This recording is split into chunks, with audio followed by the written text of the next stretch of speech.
केलेली आहे। सूत्रांकडून मिळालेली ही माहिती आहे।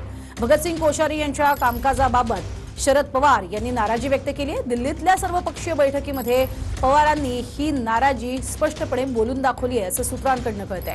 राजकीय हेतूने राज्यपाल काम करतात असंही पवारांनी म्हटलंय। राज्यपालांच्या भूमिकेबाबत सभागृहात चर्चा होणं गरजेचं आहे, असंही शरद पवार म्हणालेत, अशी माहिती सूत्रांकडून मिळतेय।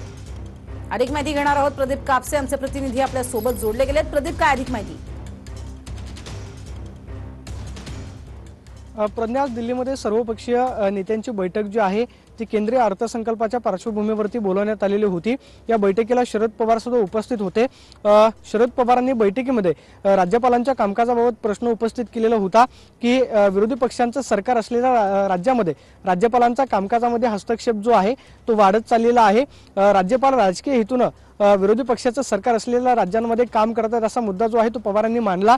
मात्र या मुद्द्याला राज्यामधले आपले राज्यपाल जे आहेत त्यांच्या कामकाजाची कदाचित किनार असावी, यावरूनच शरद पवारांनी बैठकीमध्ये जो आहे तो हा मुद्दा मांडलेला आहे। राज्यपाल जे काम करतात त्यावरून पवारांनी खरं तर बैठकीमध्ये नाराजी व्यक्त केलेली आहे। सर्वपक्षीय नेते जे आहेत त्याच्या बैठकीला हजर होते। मात्र गेल्या काही दिवसांपासून राज्यामध्ये आपण पाहतोय की राज्यपालांच्या कामकाजाबाबत विविध प्रश्न जे आहेत ते उपस्थित केले जात आहेत। कदाचित याच प्रश्नाला धरून आज शरद पवारांनी सर्वपक्षीय बैठकीमध्ये हा मुद्दा जो आहे